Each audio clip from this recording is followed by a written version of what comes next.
नमस्कार, आप देख रहे हैं हमारा खास कार्यक्रम न्यूज पंच और मैं हूं आपके साथ कृतिका। जहां न्यूज पंच में खबरें सिर्फ खबर नहीं रह जाती बल्कि पावरफुल इंपैक्ट के साथ आप सभी के सामने रखी जाती है और न्यूज पंच में हर खबर की तह तक जाया जाता है। यहां प्रेजेंटेशन का मिलता है एक नया अंदाज, फिर वो खबर चाहे देश की हो या दुनिया की राजनीति की हो या अर्थव्यवस्था की या फिर आम आदमी से जुड़ी हुई, और खबर से जुड़े हुए हर एक पहलू को पहुंचाने के साथ साथ ग्राउंड पर मौजूद अपने रिपोर्टर्स से जानते हैं खबर से जुड़ा हुआ एक एक अपडेट। तो चलिए शुरुआत करते हैं न्यूज पंच की प्रमुख खबरों के साथ और सबसे पहले नजर डालते हैं टॉप लाइंस पर। तो सबसे पहली और प्रमुख खबर, उद्धव सेना से दूरी बनानी अब कहीं ना कहीं तय हो चुकी है। जी हां, जो बागी सांसद है वो इस समय उद्धव गुट से दूरी बनाते हुए नजर आ रहे हैं और शिंदे गुट के करीब जाते हुए नजर आ रहे हैं। इसको लेकर एक बयान इस समय सामने आया है। किसने वो बयान दिया और अपने बयान में क्या कुछ कहा है, बताएंगे इस खबर के बारे में विस्तार से आपको। लेकर इसके साथ ही जो दूसरी प्रमुख खबर वो है पश्चिम बंगाल से, जहां बंगाल में हर वर्ग को झोली भर भर दिया है। जी हाँ, पश्चिम बंगाल में आज भारतीय जनता पार्टी का अभी हाल ही में सत्ता परिवर्तन हुआ, जिसके बाद में अब आज पहला बजट पेश किया है शुभेंदु सरकार ने, और आज के इस बजट में क्या क्या बड़े ऐलान किए गए हैं वो बताएंगे। लेकिन इसके साथ ही तीसरी प्रमुख खबर वो भी आपको बता दें, जहां उत्तर प्रदेश में ठाठ है और ललन सिंह को ढेर कर दिया गया है। कुख्यात अपराधी ललन सिंह, उसको ढेर कर दिया। आखिर ललन सिंह की क्या है पूरी क्राइम कुंडली और किस तरीके से बनाया गया इसको निशाना, बताएंगे विस्तार से इस खबर के बारे में। तो चलिए शुरुआत करते हैं पहली और प्रमुख खबर के साथ, जहां पहली और बड़ी महाराष्ट्र की सियासत से जुड़ी हुई है खबर, जहां कई दिनों से चल रहे फेरबदल की राजनीति चल रही है और इसके साथ ही शिवसेना यूबीटी के 6 सांसदों ने बागी तेवर अपनाए हैं और उद्धव से अब दूरी बना ली है। जी हां, व्हिप जारी होने के बावजूद ये सभी 6 सांसद मीटिंग में शामिल नहीं हुए, जिसके बाद उनके अगले कदम को लेकर लगातार सस्पेंस बना हुआ था, पर अब ये सस्पेंस खत्म हो चुका है।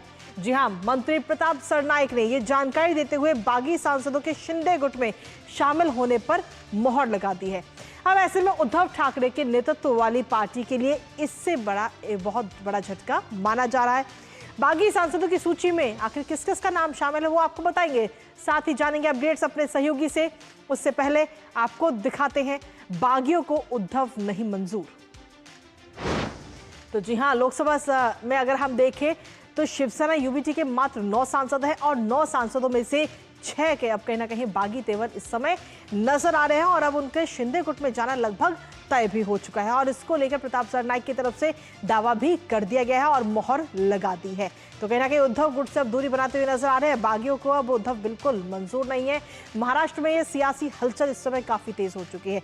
शिंदे गुट में शामिल होंगे बागी सांसद और आज दोपहर 3 बजे का ये समय हो सकता है और 3 बजे ऐलान हो सकता है कि सभी बागी सांसद प्रेस कॉन्फ्रेंस भी कर सकते हैं और बगावत पर अपना अपना पक्ष सभी जो 6 सांसद हैं वो रखते हुए नजर आएंगे। लेकिन उससे पहले अगर हम देखें तो मंत्री प्रताप की तरफ से साफ तौर पर यह कह दिया गया है कि ये सभी जो 6 सांसद हैं वो शिंदे गुट में जा सकते हैं।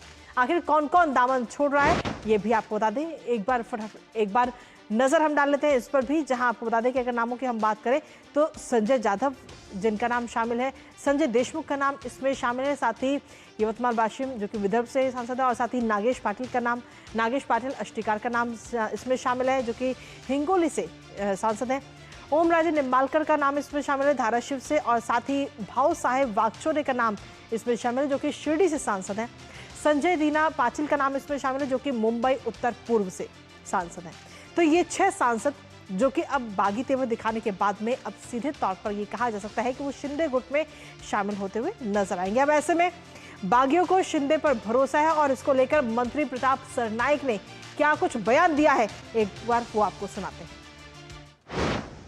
आज दोपहर को 3 बजे हम सभी जो हमारे 6 के 6 सांसद हैं जिन्होंने यहाँ पे शिवसेना शिंदेगढ़ में, यानी हम शिंदेगढ़ ऐसा नहीं बने बोलेंगे, यही हमारी शिवसेना है, शिवसेना में शामिल होने का निर्णय ले लिया है। और पहले हमारे 7 और ये 6 मिला के 13 हमारे सांसद हो गए। हमारे मुख्य नेता आदरणीय एकनाथ शिंदे साहब के ऊपर विश्वास रखते हुए वो हमारे पार्टी में सभी लोग ऑफिशियल आज शामिल हो जाएंगे। तो मंत्री प्रताप सरनाइक को आपने सुना, जिन्होंने साफ तौर पर कहा कि जो शिंदे गुट में अब सभी ये 6 बागी सांसद जो है वो शामिल होते हुए नजर आएंगे। दरअसल आपको बता दें कि लोकसभा में 9 लोकसभा सांसद थे शिवसेना यूबीटी के जिनमें से बागी सांसदों के बाद में अब 6 सांसद रह गए। 6 सांसद बागी तेवर अपनाते हुए नजर आए। तो सीधे तौर पर आपको बता दें कि गद्दारों को टिकट देना गलती है, ये बात उद्धव ठाकरे कह रहे हैं और बागियों पर कहीं ना कहीं उद्धव ठाकरे बरसते हुए नजर आए। गद्दारों के हटने से पार्टी में नया जोश है, तो वो इसे पॉजिटिव वे में दिखाने की कोशिश करते हुए नजर आ रहे हैं। हालांकि एक बड़े झटके के तौर पर भी इस समय उन्हें देखा जा रहा है। 30 साल कांग्रेस के खिलाफ उन्होंने लड़ाई लड़ी, ये बात उन्होंने कहा और कहा कि शिवसेना को तोड़ने की नहीं की कोशिश उन्होंने बिल्कुल भी, लेकिन अब कहीं ना कहीं तस्वीरें बदलती हुई नजर आ रही है। जनता से माफी मांगी और सीधे तौर पर इस तस्वीर अब नजर। उन्होंने कहा कि कार्यकर्ताओं में नया उत्साह है और फिर से मुंबई उत्तर पूर्व की सीट वो जीतेंगे। लेकिन जहां उद्धव ठाकरे, वहीं दूसरी तरफ आदित्य ठाकरे का भी बयान सामने आया इसको लेकर के। बागियों पर आदित्य ठाकरे ने कहा कि ऑपरेशन टाइगर पर उन्होंने बड़ा बयान दिया और बागी नहीं बिकाऊ सांसद उन्होंने बताया। उद्धव ठाकरे इंडी गठबंधन के नाम पर जीत मिली थी और कानून पर उन्हें भरोसा है, न्याय मिलने की उम्मीद है। साथ ही उन्होंने कहा कि फंड नहीं, लोकतंत्र और संविधान की लड़ाई टूटे हुए सांसद दोबारा चुनाव लड़कर एक बार फिर से दिखाएं। तो सीधे तौर पर यह चुनौती भी दी आदित्य ठाकरे ने और कहा कि जनता का दिल हमने जीता है और हम हराकर दिखाएंगे। तो ऑपरेशन टाइगर को लेकर आदित्य ठाकरे की तरफ से ये बड़ा बयान सामने। उन्होंने कहा कि ऑपरेशन टाइगर ये बागी नहीं बल्कि बिकाऊ सांसद है, ये भाजपा के खिलाफ चुनकर आए थे उद्धव ठाकरे के चेहरे पर और इंडिया अलायंस गठबंधन में चुनाव जीत कर आए थे। भाजपा जो देश का संविधान बदलना चाहती है, आज भाजपा इनको तोड़कर अपने दल में शामिल करना चाहती है। ये तमाम बातें उन्होंने कही और इसी पर ताजा अपडेट ले लेते हैं। हमारे साथ में हमारे सहयोगी शिशिर इस वक्त जुड़ गए हैं, सीधा उनका रुख करेंगे। शिशिर, 3 बजे का हर किसी को इंतजार है जब ये सभी सांसद प्रेस कॉन्फ्रेंस करते हुए नजर आएंगे और अपना पक्ष रखेंगे। हालांकि उससे पहले ही प्रताप सरनाइक ने ये जरूर दावा कर दिया है कि ये सभी जो 6 बागी सांसद हैं वो शिंदे गुट में शामिल होने जा रहे हैं। शिशिर, बिल्कुल देखिए, हालांकि जब से अगर देखा जाए शिवसेना उद्धव ठाकरे पार्टी के जो सांसद टूटे हैं उसके बाद उनका जो आधिकारिक स्टैंड है वो अब तक सामने नहीं आया था और ऐसे में कई सारे बातें भी कही जा रही थी। लेकिन आज जो है एक प्रेस कॉन्फ्रेंस मुंबई में आयोजित की गई है शिवसेना की तरफ से, जहां पे एकनाथ शिंदे शामिल होंगे और साथ ही साथ उनके जो विधायक है और सांसद जो 6 टूटे हैं वो भी इस प्रेस कॉन्फ्रेंस में शामिल होंगे। उद्देश्य काफी स्पष्ट है कि जिस प्रकार से ये 6 सांसद शिवसेना के साथ जुड़े, इसके क्या पीछे कारण है ये वही सांसद बताएंगे और इससे कहीं ना कहीं बातें स्पष्ट हो जाएगी कि आखिर उद्धव बाला साहब ठाकरे पार्टी में फूट पड़ी तो आखिर क्यों पड़ी।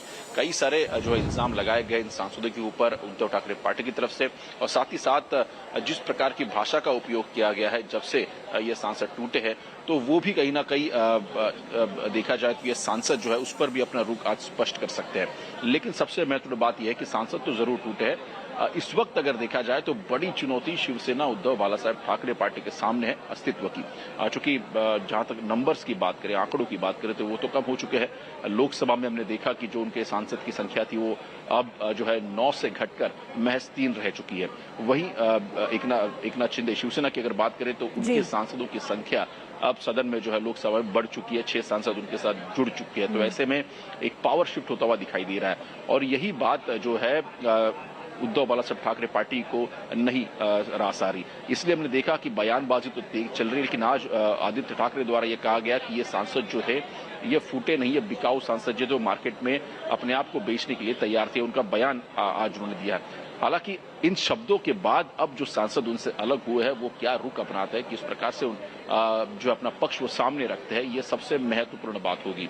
दूसरी बात इसमें यह भी है कि अब चूंकि सांसद तो टूट चुके हैं, लेकिन कयास लगाए जा रहे हैं कि जो विधायक उद्धव बाला साहब ठाकरे पार्टी में है क्या वो भी टूटेंगे। हालांकि इस बारे में भी कई सारी बयानबाजियां शुरू हो चुकी है, खासतौर पर शिवसेना के जो नेता है उनके द्वारा भी ये कहा जा रहा है, बीजेपी के द्वारा भी ये कहा जा रहा है कि जिस प्रकार से सांसद टूटे हैं, आने वाले समय में अगर यही अगर देखा जाए रुख रहा उद्धव ठाकरे का तो कई विधायक जो है उनकी पार्टी छोड़ सकते हैं। तो इसीलिए प्रश्न इस वक्त जो है अस्तित्व का है शिवसेना के ऊपर, खास तौर पर नंबर गेम्स का है। असेंबली की बात करें या फिर लोकसभा की बात करें, यहाँ पर अपने विधायकों को, अपने सांसदों को किस प्रकार से रखा जाए, एकजुट रखा जाए, यह सबसे बड़ी बात जो है इस वक्त शिवसेना उद्धव ठाकरे पार्टी के सामने है।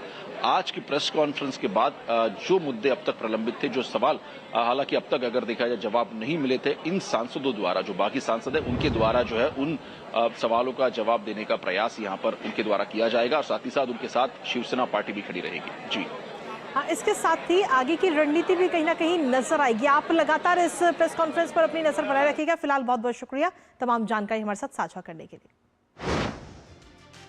और इसी के साथ चलिए अब रुक करते हैं हमारी अगली महत्वपूर्ण खबर का। पश्चिम बंगाल में भारतीय जनता पार्टी सरकार ने आज 2026-27 के लिए अपना पहला बजट पेश किया। वित्त मंत्री स्वप्न दास गुप्ता ने बजट पेश करते हुए राज्य के लिए तमाम सौगातों की झड़ी आज लगा दी, जिसमें सरकारी कर्मचारियों के लिए अतिरिक्त डीए की घोषणा, अन्नपूर्णा योजना के लिए करोड़ों रुपए का आवंटन, गर्भवती महिलाओं के लिए खास ऐलान, चाय बागान श्रमिकों के लिए टी वर्कर्स डेवलपमेंट बोर्ड का प्रस्ताव, हवाई अड्डे के निर्माण का प्रस्ताव जैसे कई बड़ी ऐलान और घोषणाएं आज की गई।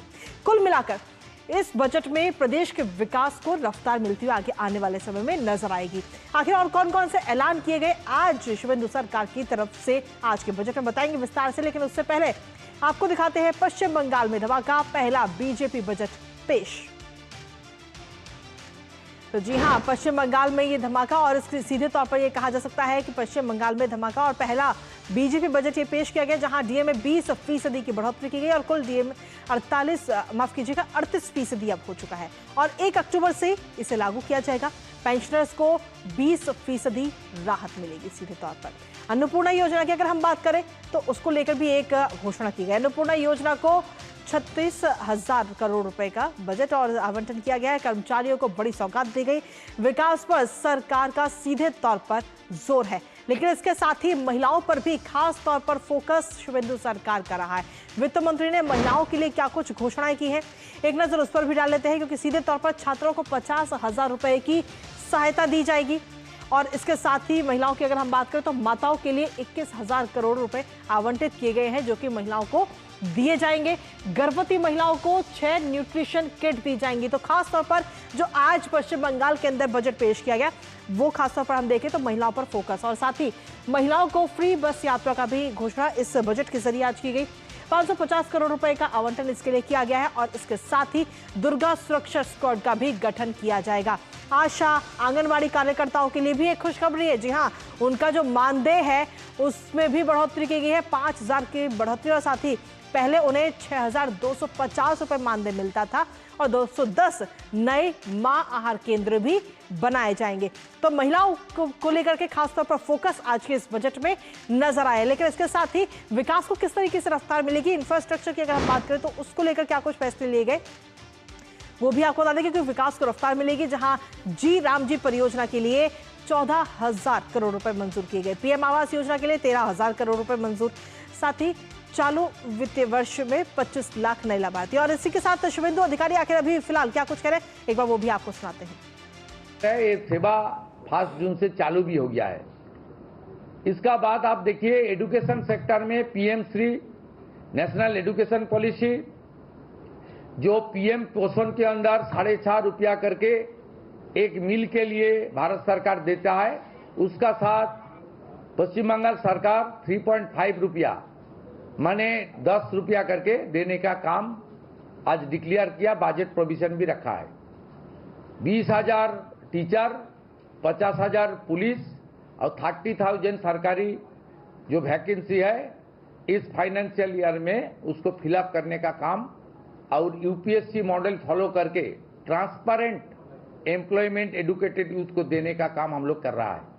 यूथ के लिए नौकरी के अलावा, स्किल डेवलपमेंट के अलावा, हमारी सब्सिडी ओरिएंटेड बिजनेस लोन के अलावा, जो जिनको नौकरी नहीं मिला है, ग्रेजुएट यूथ 21 से 45 तक उसको 3,000 रुपया महीने में मिलेगा।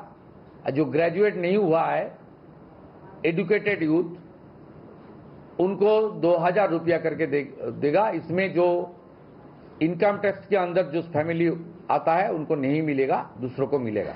जो इनकम टैक्स देता है वो उसको नहीं मिलेगा, बाकी लोग को मिलेगा। अब स्वास्थ्य परिसेवा में आयुष्मान भारत से लेकर काफी सारा स्कीम लिया गया है, और जो हमारी पश्चिम बंगाल में 3 टाइम फूड के लिए ओनली 56 रुपीज अलॉट था, ये बहुत 2017 में, आज 2026 9 साल से भी ज्यादा हो गया है। 56 रुपया में 3 टाइम मील फूड ये कितना खराब था, इसमें ध्यान नहीं दिया पिछले सरकार ने, भ्रष्टाचारी सरकार ने। हम लोग 110 रुपया कर दिया है इसको।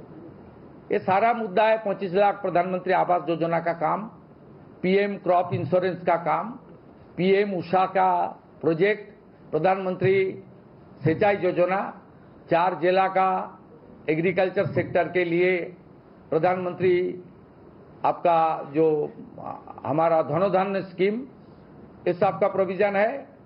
आज 200 रुपया करके एमएसपी मिनिमम सपोर्ट प्राइस के साथ हर क्विंटल पेडी के लिए हम लोग दूंगा कृषक को। इसका साथ आलू में, पोटैटो में भी 200 रुपया करके हम लोग क्विंटल में दूंगा। इसका साथ साथ पीएम किसान का 6000 का साथ बीजेपी का स्टेट सरकार 3000 एडिशनल रुपया देगा। ये बहुत सारा मुद्दा है, बजट में डिटेल्स है, आप पढ़ लीजिए।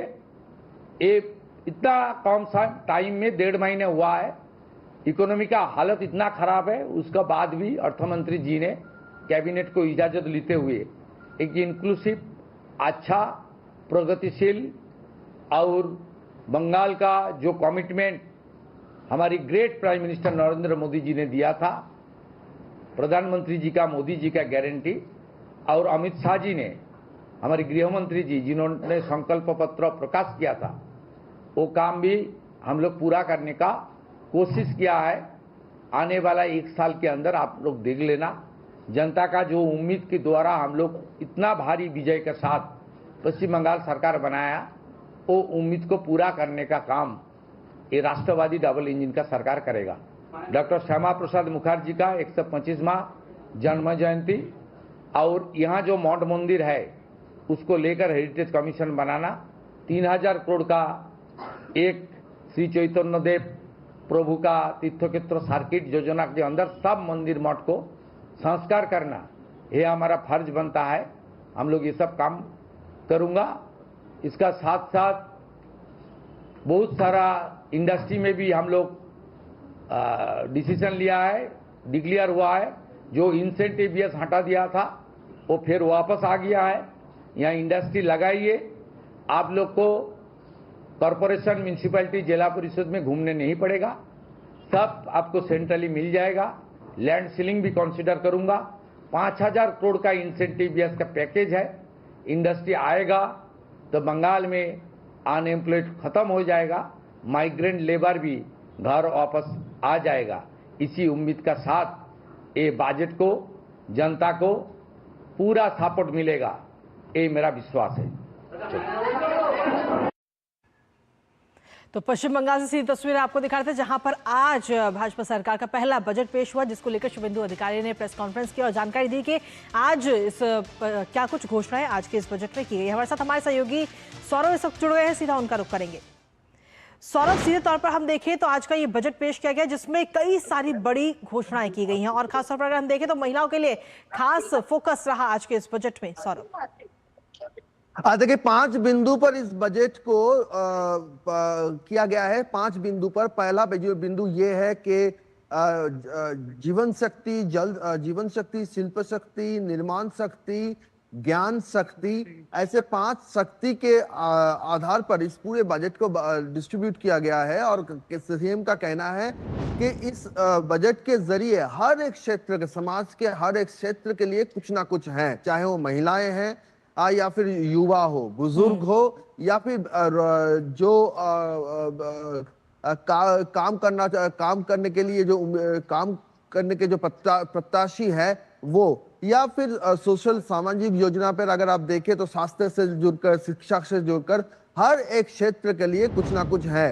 अन्नपूर्णा योजना पहले ही यहाँ पे चालू हो गया है, उसकी लागत बढ़ाई गई है।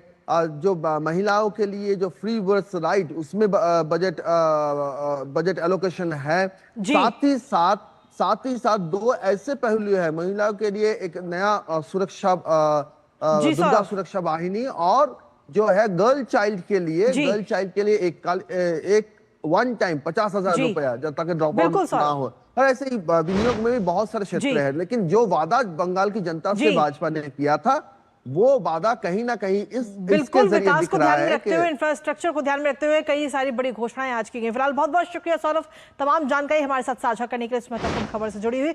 और इसी बीच अंतर्राष्ट्रीय जगत से जुड़ी ये बड़ी खबर इस वक्त सामने आ रही है न्यूज पंच के जरिए। आपको बता दें, जहां ब्रिटेन के प्रधानमंत्री कीर स्टारमर ने अपने पद से इस्तीफा दे दिया है। जी हां, कीर स्टारमर ने लेबर पार्टी के नेता पद से भी अपना इस्तीफा दे दिया है। ये सबसे बड़ी खबर आप तक पहुंचा रहे, जहां आपको बता दें कीर स्टारमर का पिछले कई दिनों से लगातार जो उनकी टीम के लोग हैं वो विरोध कर रहे थे, जो इसके बाद वो लगातार इस्तीफे की मांग कर रहे थे। और अब आज कीर स्टारमर ने अपने प्रधानमंत्री पद से और साथ ही लेबर पार्टी के नेता पद से अपना इस्तीफा दे दिया है। तो ये सबसे बड़ी खबर आप तक पहुंचा रहे हैं। और इसको लेकर कीर स्टारमर ने कहा कि हर फैसला देश को आगे रखने के लिए किया गया है। पत्नी विक को उन्होंने अपना मजबूत सहारा भी बताया है और बच्चों के साथ अधिक समय बिताने की इच्छा उन्होंने जाहिर की है। हालांकि कीर स्टारमर का पिछले कई दिनों से लगातार उनकी जो टीम है वो विरोध कर रही थी, जिसके बाद अब उन्होंने आज अपने पद से इस्तीफा दे दिया है। एंडी बर्नहैम पीएम पद की दौड़ में इस समय अब सबसे अहम दावेदार के तौर पर देखा जा रहा है। हालांकि नजर इस खबर पर लगातार बनी हुई है कि ब्रिटेन के प्रधानमंत्री ने अपने पद से इस्तीफा दे दिया, लेकिन अब नया प्रधानमंत्री कौन होगा।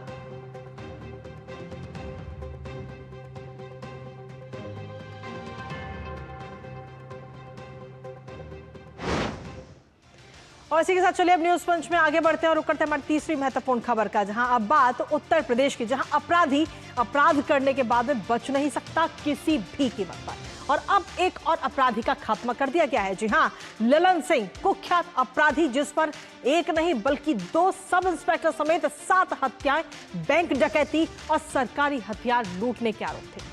1.25 लाख रुपए का इनाम भी घोषित था और अब सहारनपुर में उसका खेल खत्म कर दिया गया है। इसी पर ताजा अपडेट लेते हैं। हमारे साथ में हमारे सहयोगी विकास इस वक्त जुड़ गए हैं, सीधा उनका रुख करेंगे। विकास, किस तरीके से इस अगर एक तरह से हम देखें तो अपराधी का पूरा खात्मा आज किया गया है?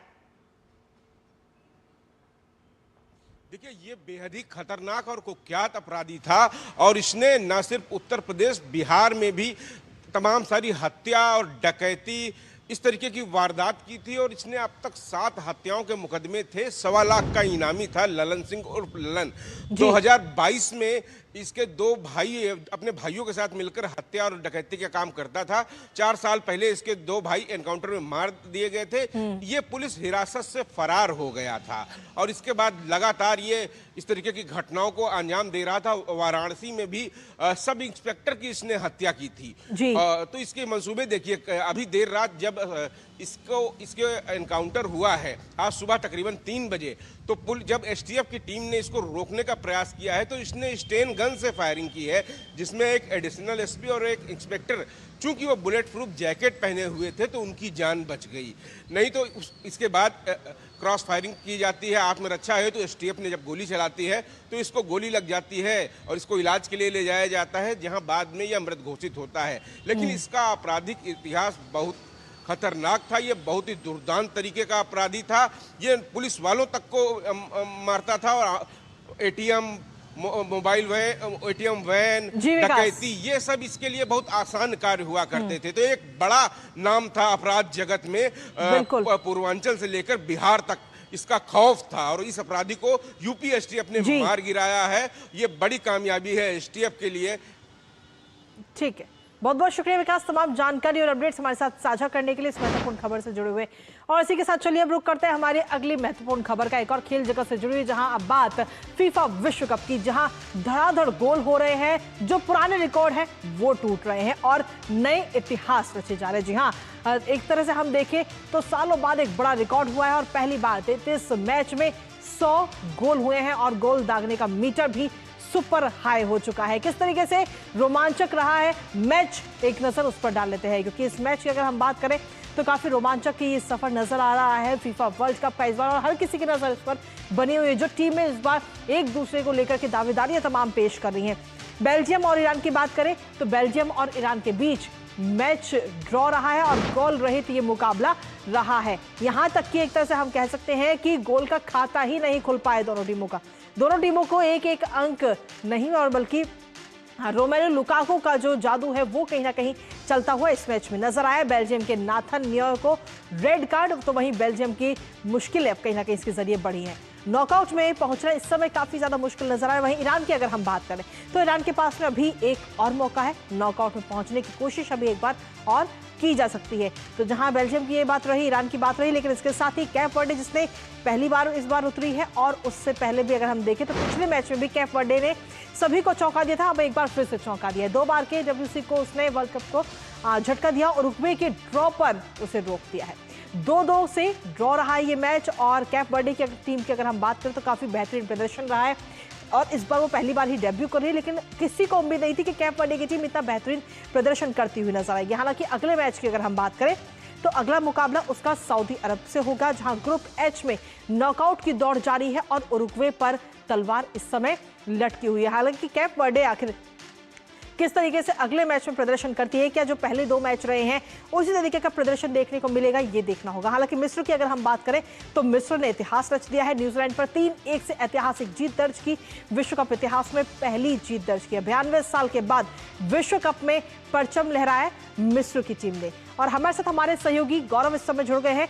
गौरव, फीफा वर्ल्ड कप का जो इस बार का ये सफर है वो धीरे धीरे और रोमांचित होता हुआ नजर आया। कैप वर्डे की अगर हम बात करें तो पहले मैच के बाद में दूसरे मैच में भी शानदार प्रदर्शन देखने को मिला और वहीं मिस्र की अगर हम बात करें तो ऐतिहासिक जीत। गौरव, बिल्कुल, इसमें कोई दो राय नहीं है कि जिस तरह से ये पूरा वर्ल्ड कप चल रहा है तो यहाँ पे लगातार गोल भी जो है वो देखने को मिल रहे हैं। हमने देखा कि किस तरह से 68 साल में पहली बार ऐसा हो रहा है कि 100 गोल जो है वो केवल 33 मैचों के अंदर ये जो आंकड़ा है वो पहुंच गया है और आगे इसमें और भी ज़्यादा रफ्तार आने की पूरी उम्मीद की जा सकती है, क्योंकि जो स्टार खिलाड़ी हैं वो लगातार बेहतरीन प्रदर्शन करते आ रहे हैं। आज रात जो है वो मुकाबला एक बार फिर से अर्जेंटीना और ऑस्ट्रिया के बीच होगा, जहाँ लियोनेल मेसी पर एक बार फिर से नजरें होंगी। देखना होगा कि वो किस तरह का प्रदर्शन जो है वो जिस तरह का उन्होंने अल्जीरिया के खिलाफ शानदार हैट्रिक लगाई थी, क्या वो उसी अपने परफॉर्मेंस को आज रात भी जो है वो दोहरा पाते हैं या फिर कोई और सितारा जो है वो निकल करके सामने आता है। जहां तक जो आज खेले गए जो मुकाबले थे, यानी कि कल देर रात खेले गए थे मुकाबले, उसमें अगर बात करें तो जाहिर तौर पर मिस्र की जो कामयाबी है वो अपने आप में इसलिए बड़ी हो जाती है क्योंकि ये 92 साल में पहली बार है कि मिस्र ने वर्ल्ड कप का जो है कोई मैच जो है वो जीता है। 1934 से ये टीम जो है वो वर्ल्ड कप खेल रही है, लेकिन वर्ल्ड कप में अब तक कोई भी मैच नहीं जीत पाई थी। तो मोहम्मद सलाह को इसका पूरा श्रेय जाता है, जिस तरह से उन्होंने असिस्ट किया, जिस तरह से उन्होंने गोल किया और पूरी टीम जिस तरह से यूनाइट दिख रही है, तो वो एक बड़ी जो बात है वो निकल करके इस वक्त सामने निकल के आ रही है। लेकिन आज जो मुकाबले होने हैं उन पे भी काफी ज्यादा नजरें होंगी, खासतौर से फ्रांस पर देखना होगा। वहां पे किलियन एम्बापे हैं जो कि वर्ल्ड कप में 14 गोल कर चुके हैं, तो एक रेस जो है वो भी गोल्डन बूट को लेकर के कहीं ना कहीं शुरू हो चुकी है, चाहे मेसी की बात हो, चाहे एम्बापे की बात हो, चाहे अर्लिंग हालैंड की बात हो। जी बहुत बहुत शुक्रिया गौरव, तमाम जानकारी हमारे साथ साझा करने के लिए, इस महत्वपूर्ण खबर से जुड़े। तो फीफा वर्ल्ड कप का जो सफर है वो और धीरे धीरे रोमांचित होता हुआ नजर आ रहा है। हालांकि हर टीम पर हमारी नजर लगातार बनी हुई है। इसी के साथ न्यूज पंच मुझे और हमारी पूरी टीम को दीजिए अनुमति। नमस्कार।